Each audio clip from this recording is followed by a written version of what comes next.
नमस्कार।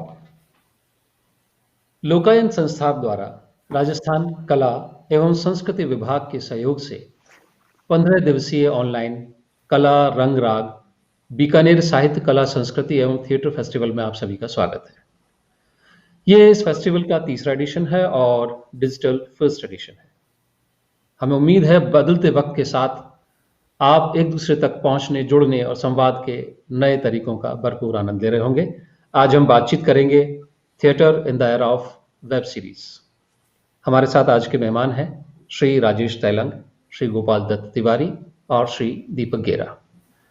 बीकानेर की जमीन से निकले श्री राजेश तैलंग किसी परिचय के मोहताज नहीं है। एक्टर, राइटर और पोएट। सिद्धार्थ फिल्म से अपनी पहचान बनाई और कैनेडियन स्क्रीन अवार्ड से आपको नवाजा गया है और हाल में हमने मिर्ज़ापुर में उनकी भरपूर एक्टिंग की, एक सटल एक्टिंग का आनंद भी लिया है। दूसरे मेहमान हैं श्री गोपाल दत्त तिवारी।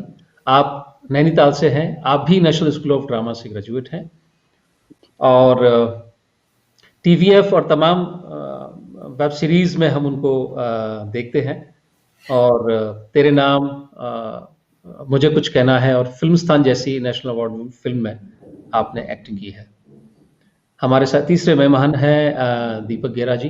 पढ़ाई और पेशे से तो इंजीनियरिंग का काम है, लेकिन कला के थिएटर के प्रशंसक है और इस कदर की इन्होंने लगभग 20 साल पहले थिएटर के साथ जुड़ाव शुरू किया और 12 साल से जयरंगम नाम का नेशनल लेवल का एक अच्छा थिएटर फेस्टिवल आप ऑर्गेनाइज करते हैं।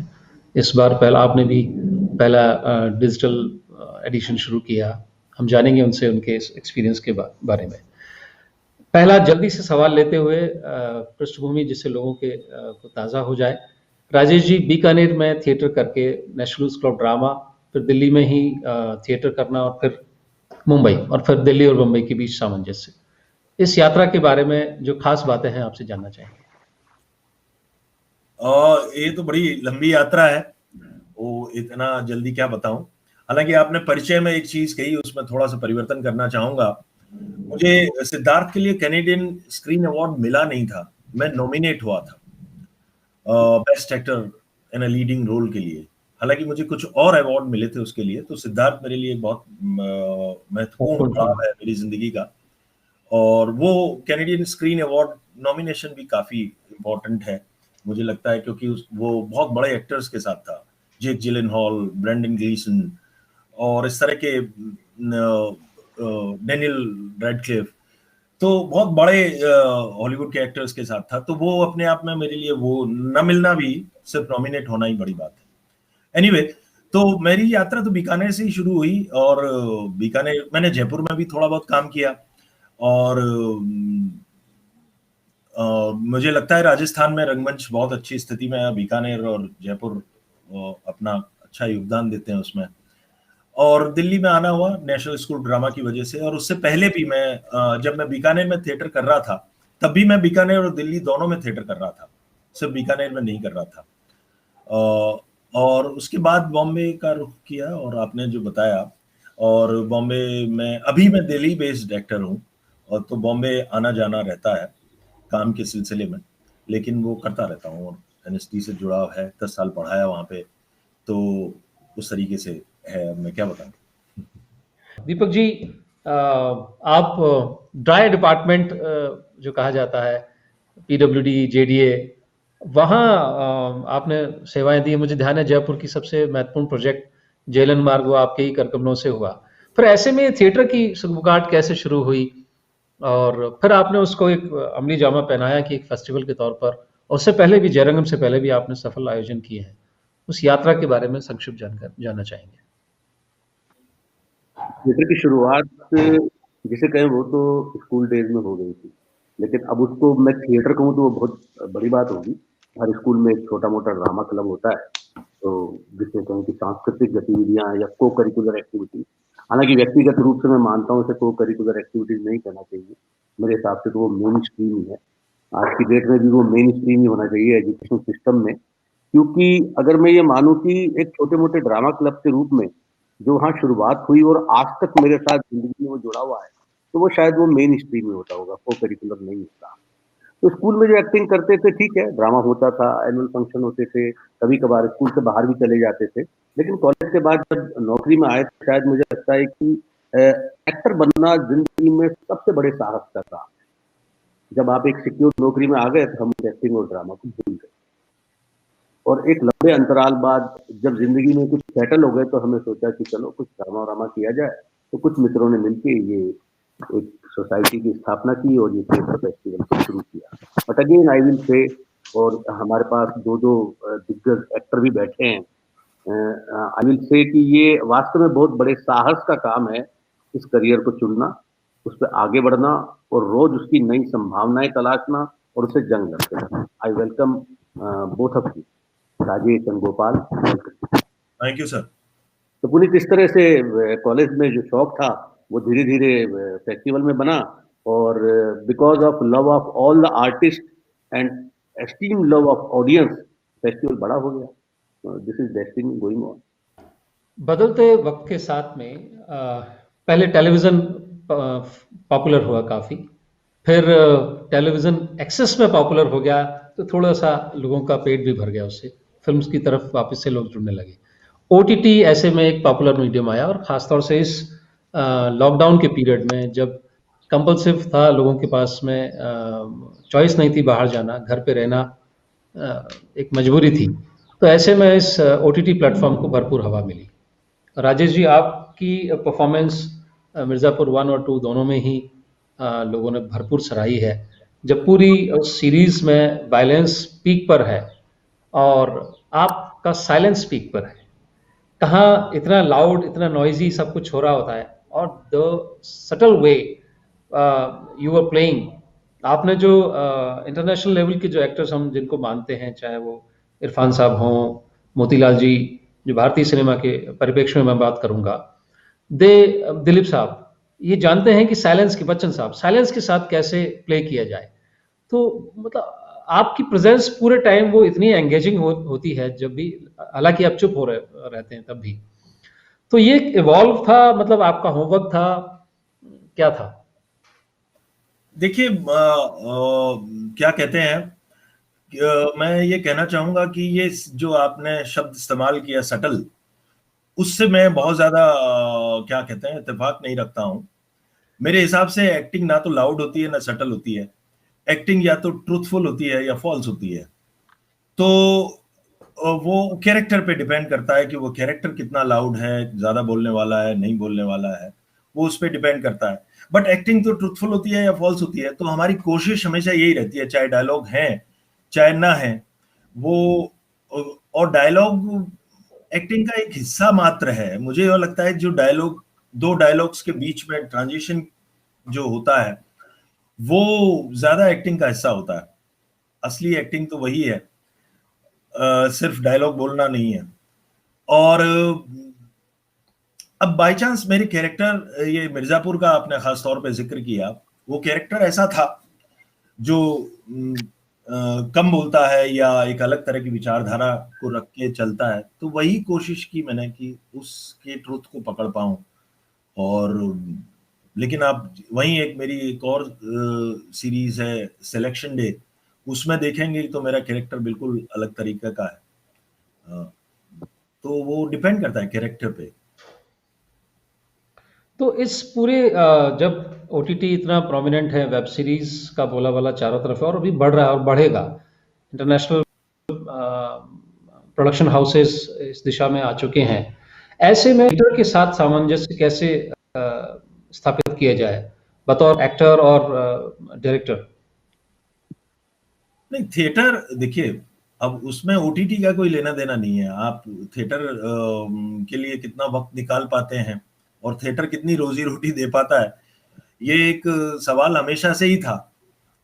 तो इसलिए थिएटर आप किस हद तक और कब तक कर सकते हैं और वो कितना कर सकते हैं, इसका ओटीटी से इतना ज्यादा लेना देना नहीं है। ओटीटी की वजह से अपॉर्चुनिटीज बढ़ी हैं, काम की संभावनाएं बढ़ी हैं, काम की मात्रा बढ़ी है, इस वजह से है। लेकिन रंगमंच के जो भी चैलेंजेस थे, दे रिमेन द सेम। वो वैसे ही हैं जैसे पहले थे। रंगमंच करना उतना ही मुश्किल पहले भी था और आज भी उतना ही मुश्किल है, और क्योंकि जीविकोपार्जन करना है तो रंगमंच तो पूरा दे नहीं सकता। और जहां तक मेरा ख्याल है, रंगमंच की लड़ाई कभी भी फिल्म से नहीं रही, और ना ही मेरा ही मानना है, और ना रंगमंच की लड़ाई फिल्म से रही है, ना ओटीटी प्लेटफॉर्म से, ना सीरियल से। रंगमंच अगर सफल हुआ है तो अपनी वजूहात से, और रंगमंच अगर असफल रहा है तो अपनी वजूहात से, उसमें दूसरे किसी का लेना देना नहीं है मेरे मुताबिक। खूबसूरत बात कही। थिएटर वो विधा है, वो पैशन है, वो साधना है रादर, जिसका सर्वाइवल, जिसकी ग्रोथ होने और ना होने दोनों के लिए जिम्मेदारी थिएटर की अपनी है। Content is the king. अगर दर्शक को जो हमसे महज 20 फीट की दूरी पर बैठा है और उसे एंगेज हम नहीं कर पाते हैं अपनी कहानी कहने की इस विधा के द्वारा, तो उसमें दूसरे प्लेटफॉर्म को दोष नहीं दिया जा सकता कि उनकी बहुतायतता है इसलिए दर्शक थिएटर में कम आते हैं। और गोपाल जी से हम जुड़ते हैं। गोपाल जी, आपने नैनीताल से साइंस ग्रेजुएशन की शिक्षा की, फिर नेशनल स्कूल ऑफ ड्रामा से आप जुड़े और फिर मुंबई की ओर रुख किया। जी। और फिल्म्स और वेब सीरीज सभी में जहां जो भी आपने काम किया, अपना एक इंस्टिंक्ट, आपका जो एक फ्लेवर आपने जो डाला, विट का, सटायर का, एक टोन अलग आपकी रहती है, अलहदा है कुछ वो, उसके बारे में जानना चाहिए। मतलब वो बचपन से ही ऐसा था या आपने अपने आप कुछ ऐसा करते करते आया? मतलब ऐसा तो कुछ नहीं था बचपन से, तो मुझे ऐसा कभी लगा नहीं। मैं तो मुझे लगा मैं नॉर्मली जैसे है, बट मुझे हमेशा लगता है कि आपको कुछ कैरेक्टर मिला है तो आई थिंक उसमें कुछ तो आप अपना स्पेशल कुछ डालें, सो दैट लोगों का एक अटेंशन आपको मिले, तो कुछ आप क्या अलग कर सकते हैं। आई थिंक हम कहानियां भी वही कहते हैं या किस्से भी वही सुनाते हैं जिसमें कुछ अलग हुआ होता है। तो मुझे लगता है कि जब आप ऑडियंस के लिए कुछ कर रहे हैं तो कोशिश ये करनी चाहिए कि कोई कौन सी ऐसी अलग चीज़ है, अलग पुट है जो आप डाल सकते हैं, तो वो हेल्प करता है। तो वो कोशिश की थी कभी शुरू में, तो फिर लोगों को पसंद आने लगा। बट अभी तो वो उसके नुकसान भी हैं, हालांकि उसके फिर लोग उसी तरह का एक्सपेक्ट करते हैं, तो वो भी मैं अभी ब्रेक करने की कोशिश में हूँ। बट हमारी इंडस्ट्री में बहुत कुछ नहीं होता है एक्टर के हाथ में, बहुत सारे और फैक्टर्स होते हैं, तो कोशिश लेकिन जारी है कि अलग अलग तरह की चीज़ें की जाए।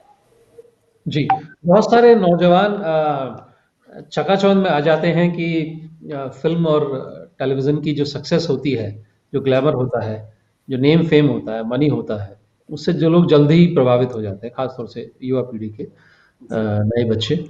तो मतलब थिएटर कितना एक कंट्रीब्यूटिंग फैक्टर है टू डेवलप द स्किल और अक्यूमेंट फॉर एनी परफॉर्मिंग आर्ट? जी, आपसे मतलब जानना चाहेंगे पहले। हाँ, राजेश जी से। जी, मुझसे कह रहे हैं? जी, जी। आप दोनों से ही है, पहले राजेश जी से। हाँ, सीनियर है राजेश जी। जी, वो सीनियरिटी तो रहेगी ना, बहुत दिन बाद। इसको गोपाल, तुम भी बड़े हो गए हो। नहीं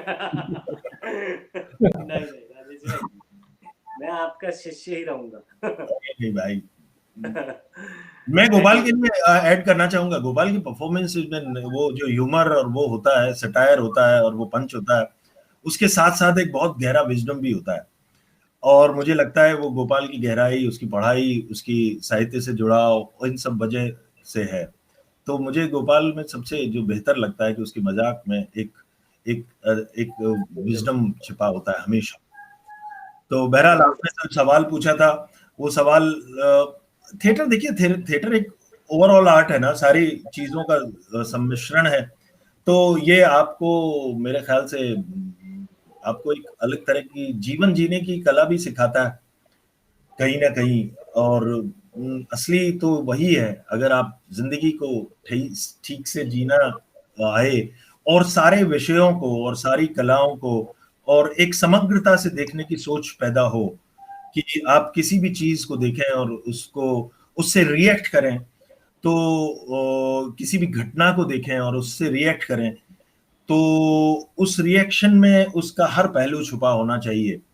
तो शायद एक अच्छा कमेंट आप निकाल सकते हैं, और थिएटर वो शायद आपको वो दक्षता, वो हुनर देता है, या देने का प्रयास करता है, जो आपको हर कलाओं से और हर एंगल से चीजों को देखने का एक नजरिया पैदा कर पाता है। जी, जैसा आपने विजडम की बात कही कि गोपाल जी की शैली में सटायर, ह्यूमर और पंच के साथ साथ एक विजडम जो लिटरेचर से जुड़ने के बाद में जो एज अ पर्सन आप इवॉल्व होते हैं। और गोपाल जी आप तो खुद कहते रहे हैं कि पढ़ना नितांत जरूरी है। तो मेरा जी वही सवाल फिर से आपके पास आता हूँ, उसमें एक बात और जुड़ जाती है कि पढ़ना कितना जरूरी है। बहुत ज़रूरी है। जैसे राजेश भाई ने बहुत ही ब्यूटीफुली फिलोसफिकल एस्पेक्ट बता दिया आपको थिएटर का, बट मैं आपको प्रैक्टिकल वो बताता हूँ कि थिएटर जो है वो थिएटर इतनी बढ़िया ट्रेनिंग है, और वो आपको साहित्य से जोड़ता है, वो आपको कहानी से जोड़ता है। जैसे हर चीज़ की ट्रेनिंग लगती है ना, हम सडनली एक दिन उठ के नहीं कह देते कि कल से मैं डॉक्टर हूँ या कल से मैं इंजीनियर हूँ। हम लेकिन एक्टिंग में कई सारे लोग, जो आप कह रहे थे ना, चकाचौंध में फंस जाते हैं लोग और बोलते हैं अब मैं कल से एक्टर हूँ। ऐसा ऐसा नहीं हो सकता। तो उसकी ट्रेनिंग क्या है? उसकी ट्रेनिंग यही है कि आप अच्छी कहानियाँ, जो गहरी कहानियाँ हैं, गहरे डीप कैरेक्टर्स हैं, लेयर्ड कैरेक्टर्स हैं, उनको पढ़ें, उनको समझें। और मेरे ख्याल थिएटर वो बहुत आसानी से आपको दे देता है। जैसे जो सिनेमा, टेलीविज़न, ये सब महँगी चीज़ें हैं, बट थिएटर आप 4 लोग मिल के भी कर सकते हैं, और वो फिर आपको डायरेक्ट ऑडियंस से कनेक्ट करता है। फिर आप भले ही एक छोटे स्तर पे 4 लोग मिल के एक नाटक करें, भले ही 25 लोग देखने आएँ, लेकिन उनका जो रिएक्शन है, वो आपको इतना सच्चा और इंस्टेंट मिलेगा कि आपको पता चल जाएगा कि आप क्या सही कर रहे हैं और क्या गलत कर रहे हैं। तो मुझे लगता है इसलिए थिएटर बहुत ज़रूरी है। वो एक तरह की लैब है, एक तरह का ट्रेनिंग सेंटर है, जिसको नॉट जस्ट फॉर एक्टिंग, मुझे लगता है लाइफ के बहुत सारे एस्पेक्ट्स के लिए वो ज़रूरी है कि आपको आपको अगर कल को एक टीम लीडर भी बनना है, अगर मैं कहूँ इंजीनियरिंग में भी अगर आपको टीम मैनेजर बनना है, टीम लीडर बनना है, तो कितना अच्छा आप कम्युनिकेट करते हैं, उतना ही अच्छा आप अपने लोगों से काम ले सकते हैं, उनसे उनसे एक रैपो बना सकते हैं। तो वो मुझे लगता है हर जगह ज़रूरी है। तो मुझे तो लगता है कि थिएटर एक बेसिक स्कूल एजुकेशन में आना चाहिए। भले ही उससे बाद में कोई बहुत अच्छा है तो एक्टिंग या आर्ट के फील्ड में चला जाए, बट अदरवाइज भी बहुत ज़रूरी है थिएटर एज अ होल। जब लोग कहते हैं कि मेडिटेशन करें, मुझे लगता है थिएटर एक अच्छी मेडिटेटिंग आर्ट है, क्योंकि आप उस वक्त जो घट रहा है उसे महसूस कर रहे करेक्ट। होते हैं, उसे रिप्रोड्यूस कर रहे होते हैं अपने आसपास के एनवायरनमेंट के लिए। जो एक चैतन्य आपका डेवलप होना चाहिए, राजेश जी ने भी जो बात कही और आपने भी उसे वैलिडेट किया कि थिएटर केवल कला तक सीमित नहीं है, जीवन का इंटीग्रल पार्ट करेक्ट। है। और वो बात दीपक जी के साथ हमने देखी कि किस तरह आपने ड्राई विषय सिविल इंजीनियरिंग से निकल के और आपने इसको क्यूरेट किया। कितना आसान था दीपक जी, या कितना मुश्किल था, और क्या एडवांटेजेस आपको लगे थिएटर को जो आप पिछले 12 सालों से फिजिकल फॉर्म में एग्जीक्यूट होता देख रहे थे, स्टेज पर हो रहा था, संवाद भी हो रहे थे, चाहे जवाहर कला केंद्र के कॉम्पैक्ट परफॉर्मेंसेस भी, कॉम्पैक्ट जोन में भी परफॉर्मेंसेस हो रही थी, लेकिन जब ये डिजिटल प्लेटफॉर्म पे जब कंडक्शन हुआ, so how easy it was और how difficult it was and what was new आपके दृष्टिकोण से, दीपक जी? सबसे पहले तो बहुत बड़ी निराशा ही थी कि फिजिकली परफॉर्मेंस करवा पाएंगे या नहीं करवा पाएंगे। काफी वक्त तो इस इंतजार में ही गुजर गया कि चीजें ठीक हो जाएं और फिर हम लोगों को न्योता दे सकें, बातें कर सकें कि परफॉर्म करने आए। लेकिन दिन पर दिन आपको पता है पूरे विश्व में स्थिति बिगड़ी, और एक वक्त ऐसा आ गया जब लगा कि अब इस बात की संभावना ही नहीं है, तो क्या डिजिटल चैलेंज को लिया जाए कि नहीं लिया जाए। तो भी शुरू शुरू में ये देखा कि भाई मैं व्यक्तिगत रूप से मानता हूँ, और आपको मैं एक बात बताऊं कि हमने आज तक पिछले 20 वर्षों में किसी भी नाटक की रिकॉर्डिंग भी नहीं कराई। अब मैं व्यक्तिगत तौर पे इसका घोर विरोधी हूँ कि नाटक को देखना है तो आपको ऑडिटोरियम ही आना पड़ेगा। नाटक की रिकॉर्डिंग करके नाटक देख लिया तो फिर नाटक क्या हुआ? नाटक अपने आप में अलग विधा है, फिल्म एक अलग विधा है, सब अलग अलग मीडियम है, एक्टिंग सब जगह हो रही है, but they are entirely different medium. और एक्चुअली हर मीडियम का अपना रसास्वादन है। थिएटर का रसास्वादन तो उस एक्टर की एनर्जी प्राप्त करने में ही है जब वो सामने खड़ा हुआ आपके। तो इस बात को मद्देनजर रखते हुए हमने कभी किसी नाटक की रिकॉर्डिंग भी इसलिए नहीं कराई कि रिकॉर्डिंग करा के हम किसी को दिखाना ही नहीं चाहते। We don't want to show anybody की रिकॉर्डिंग देखिए नाटक की, आइए फील कीजिए, से बात कीजिए, एनर्जी महसूस कीजिए। लेकिन पूरी विश्व पे ऐसी आपदा आ ही गई कि अब कोई चारा नहीं था। अगर आपको नाटक के थ्रू संवाद करना है तो वो लाइव तो नहीं हो सकता, ऐसी स्थिति बन गई।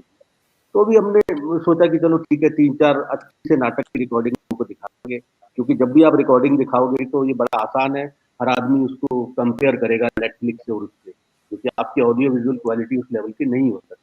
नाटक की रिकॉर्डिंग और उस रिकॉर्डिंग में बहुत फर्क है, दोनों मीडियम अलग है। बट इवन देन हमें लगा कि इतने सारे, जब हमने कलाकारों से बात की तो मुझे सबसे जो सुखद बात लगी वो ये लगी कि इस आपदा के दौरान भी हर कलाकार बहुत उत्साहित था कि कुछ तो किया जाए, मतलब कब तक बैठे रहेंगे, कुछ तो होना ही चाहिए। चाहे रिकॉर्डिंग हम स्पेसिफिकली आपके थिएटर फेस्टिवल के लिए कर देते हैं, लेकिन डू समथिंग, कुछ तो कीजिए।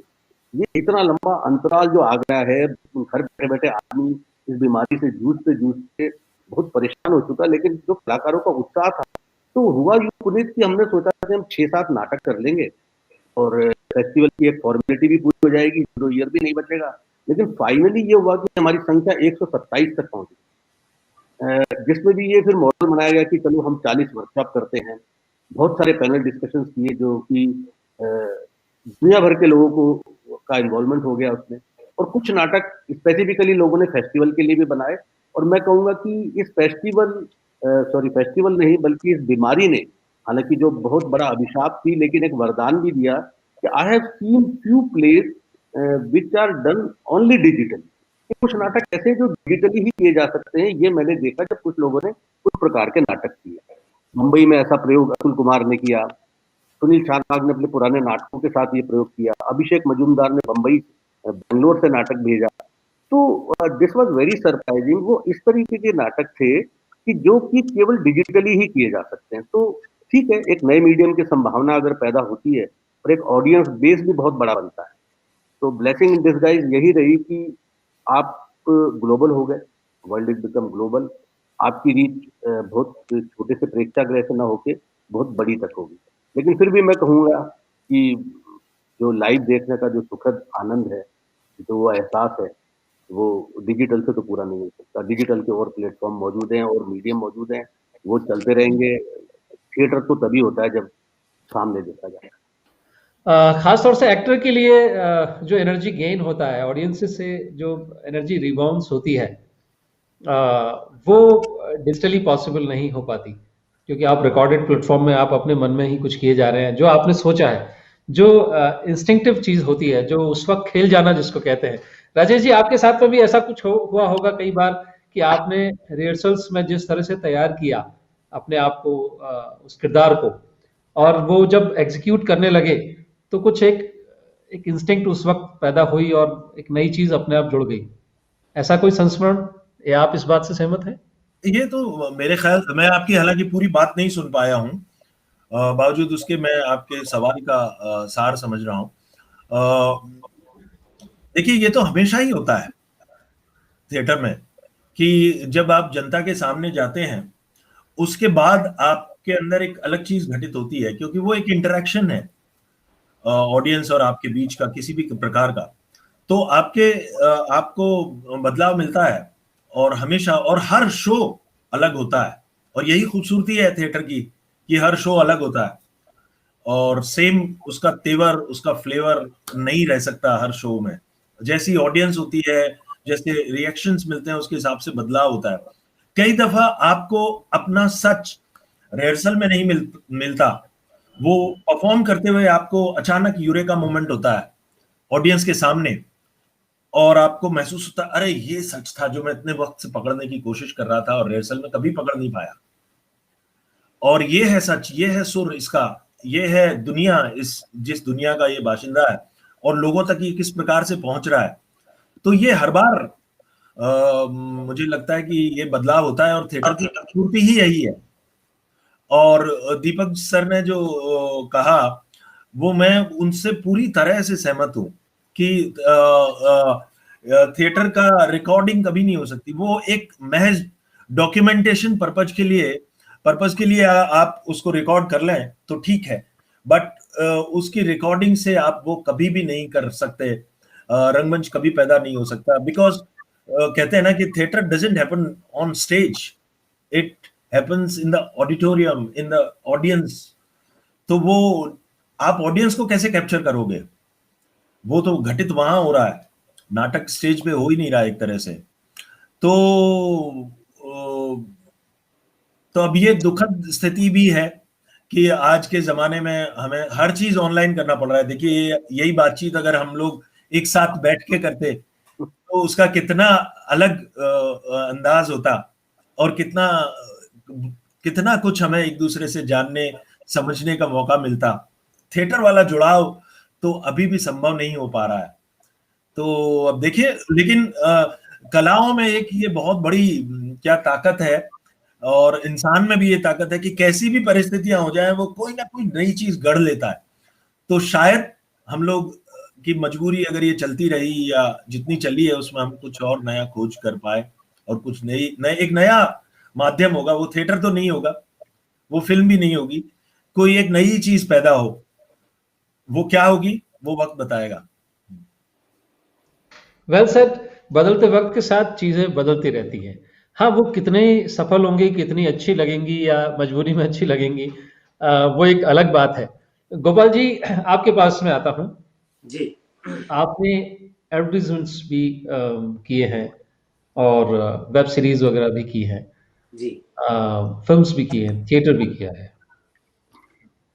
पहला जो सीड आपको लगता है कि भाई ये चीज कॉमन है, ऑफ कोर्स हर विधा में थोड़ा फर्क होता है कि जहां 40 सेकंड में ही आपको एक्सप्रेशन से अपनी बात कहनी है, एडवर्टीजमेंट में आपके पास डायलॉग्स नहीं है, सिर्फ एक्सप्रेशन है, और वो भी कैमरा को चूंकि आपको नजदीक ले आता है तो आप बहुत सटल वे में करते हैं। थिएटर में बिल्कुल अलग है। लेकिन इन तमाम बातों में मैं विजडम और डेप्थ की बात, जैसा राजेश जी ने एंडोर्स की, उस पर आते हुए कि कैसे शुरुआत कैसे होती है। मतलब आपको अचानक से एक स्क्रिप्ट आती है कि ये व्यक्ति है, लेकिन काम किसके लिए है कि भाई थिएटर के लिए है, टेलीविजन में भी है तो वेब सीरीज के लिए है या एड के लिए, लेकिन शुरू कैसे करते हैं, वो रस्सी का छोड़ पकड़ा कैसे जाता है?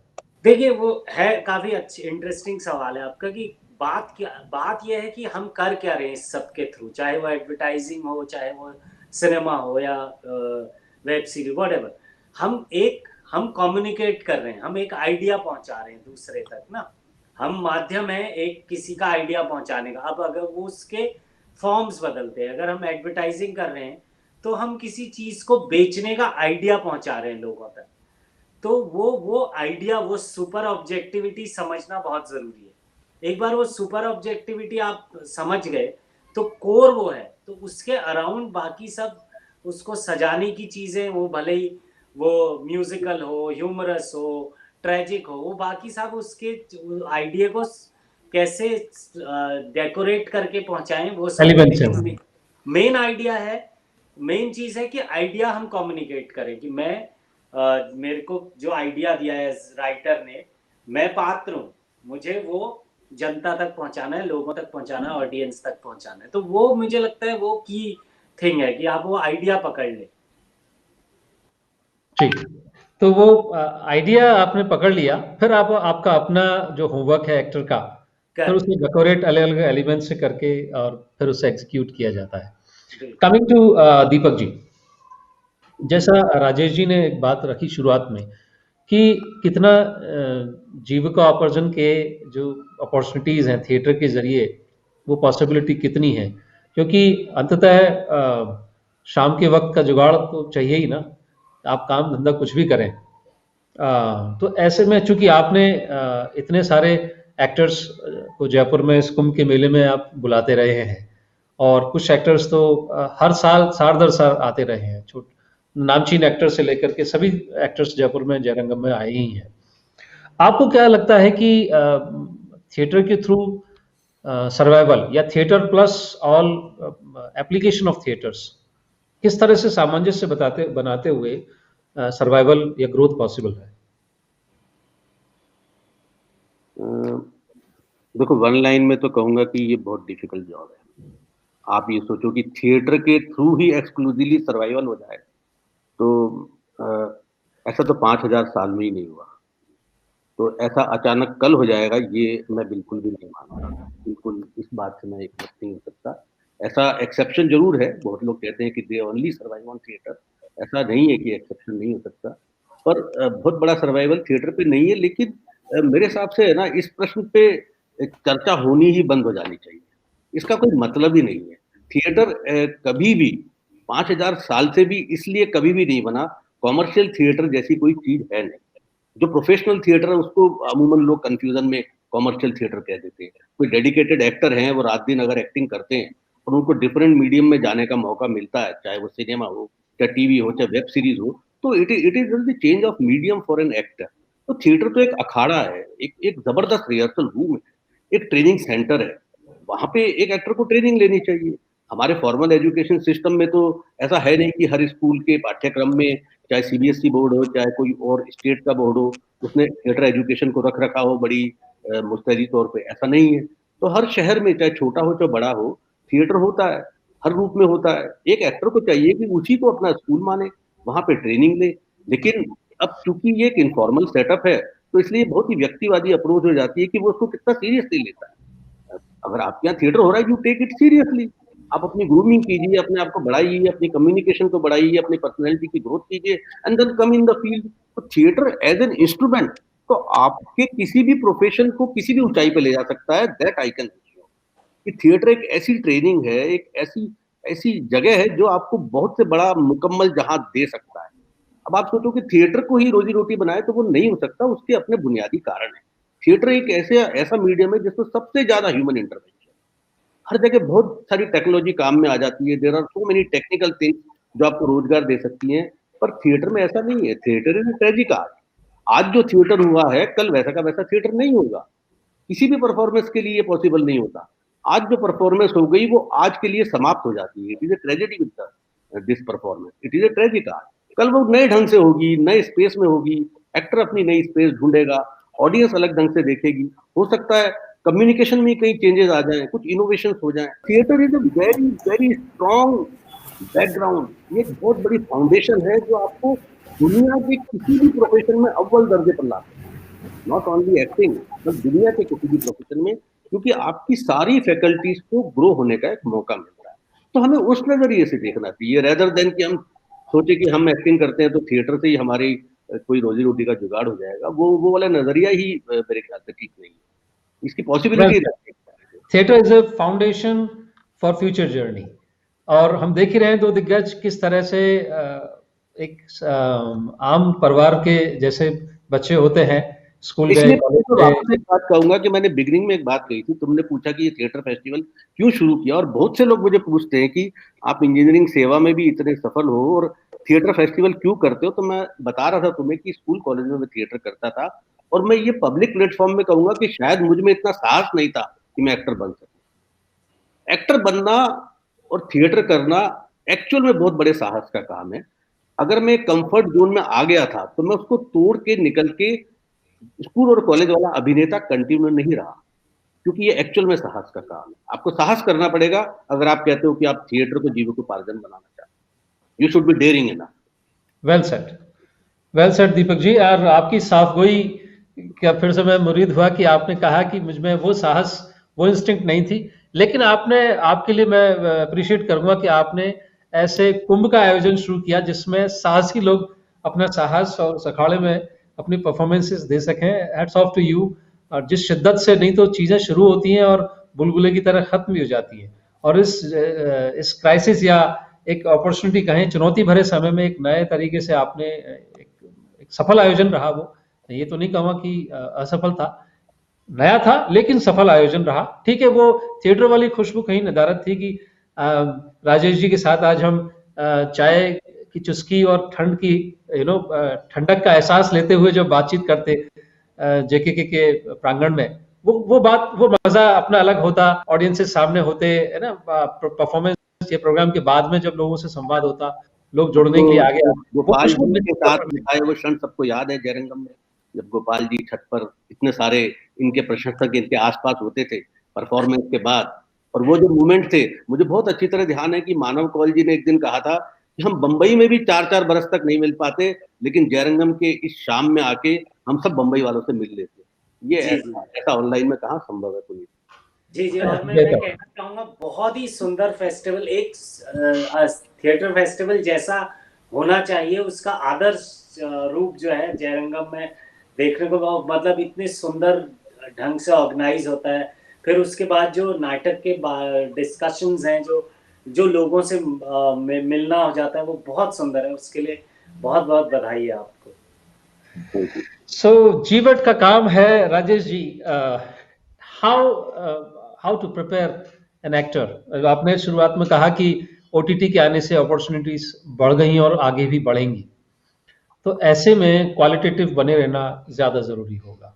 तो एक्टर को आपने एनएसडी में पढ़ाया भी है, एक एक्टर की प्रिपरेशन में क्या क्या एलिमेंट्स होने ज़रूरी हैं? ऑफ कोर्स रीडिंग, जैसा गोपाल जी ने कहा, इज वन ऑफ देम, उसके अलावा? नहीं, अब ये तो बहुत बड़ा विषय है कि एक्टर की में क्या-क्या होने चाहिए, लेकिन आमतौर पे अ, उम, हमारे टीचर थे कारण साहब, बीवी कारण जी, वो कहते थे कि सिद्धि के पीछे भागो, प्रसिद्धि अपने आप चली आएगी। प्रसिद्धि के पीछे भागोगे तो सिद्धि हासिल होना कोई ज़रूरी नहीं है कि हो। तो मुझे ये लगता है कि ये कोई काम पाने की लालसा से जो काम करते हैं, उनको काम मिलना मुश्किल ही होता है अक्सर। आप काम सीखने की लालसा से बढ़ते रहिए कि मुझे लगता है मेरी ये यात्रा सीखने की यात्रा है। सीखने की यात्रा में काम कहीं न कहीं रास्ते में मिल जाता है। तो सीखने की यात्रा ही जारी रखें हर कोई, और सीखने के बहुत सारे अलग-अलग अगर आप सीखना चाहते हैं तो आपको हर जगह कुछ सीखने को मिलेगा। कई बार आप हमारी तरह, थोड़ा ये लकी मानता हूँ मैं, और गोपाल भी मानता होगा मेरे ख्याल से, कि हमें राष्ट्रीय नाट्य विद्यालय में दाखिला मिला। तो जो हम लोग बाहर 10 साल धक्के खा के सीखते, वो इंटेंसिटी के साथ जितने बड़े लोगों के साथ काम करने का मौका हम 10 साल में हासिल कर पाते, वो शायद 3 साल में कर पाए। लेकिन ऐसा नहीं है, वो एक सिस्टमेटिक वे ऑफ लर्निंग से हम गुजर पाए। लेकिन अगर आप वैसा नहीं कर पाते हैं, वैसा नहीं हो पाता है आपके साथ, तो आप सीखना चाहेंगे तो हर वक्त आप सीखते रहेंगे। और तो मुझे लगता है सीखने की यात्रा, ये एक मतलब ये क्वेस्ट फॉर आर्ट है, ये कहीं से भी काम पाने की लालसा नहीं है, वो अपने आप मिल जाता है। जी, बस आपने जो शुरुआत में कही सिद्धि की तरफ बढ़ें, सीखने की क्वेस्ट फॉर लर्निंग अगर होगी तो चीज़ें ऑटोमेटिकली होने लगी, पूरी कायनात आपको उस तरह की चीज़ें अपने आप आपकी आंखों के सामने गुजरेंगी और आप उसे पिक कर पाएंगे। लेकिन आप में कैपेबिलिटी सबसे पहली जो आवश्यकता है, कैपेबल होना, और उसकी प्रिपरेशन बड़ी गहरी है, वो आसान नहीं है, सुगम नहीं है, और सिर्फ सिक्स पैक बनाने से भी काम नहीं चलता है। गोपाल नहीं, जी। नहीं, मेरे ख्याल से सब लोग क्या कहते हैं ना, सब हम इंसान हैं, हमारे पास हर एक के पास ये काबिलियत है कि हम कलाकार बन सकें। हमारे कलाकार, और हम कलाकार होते ही हैं, बचपन पैदा होते हैं, हमारे कलाकार को मारा जाता है, तो उसको दोबारा जगाने का काम करना होता है सिर्फ।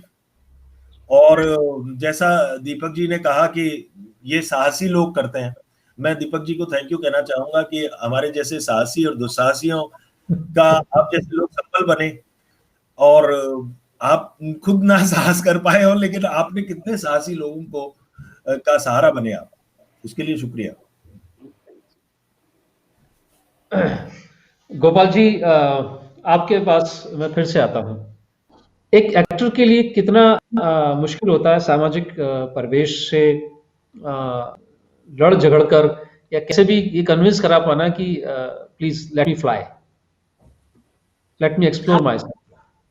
देखिए बहुत मुश्किल है, और जब मैंने शुरू किया था तब तो मुझे कुछ आइडिया भी नहीं था, और मेरे वाइल्डेस्ट ड्रीम में भी नहीं था कि मैं कभी एक्टर बनूंगा और बॉम्बे जाऊंगा।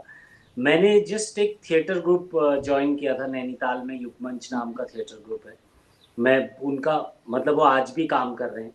मैं उनका बहुत शुक्रगुज़ार हूँ, बहुत सारे लोगों के लिए उन्होंने रास्ते खोले। और ऐसे लोग हर शहर में आपको चाहिए, जो से हट के थोड़ा सोचते हों, और जो दूसरों के लिए फिर रास्ते बनाते हैं। तो वो अगर थिएटर ग्रुप नहीं होता तो शायद मुझे कभी ये आइडिया भी नहीं आता कि थिएटर क्या है।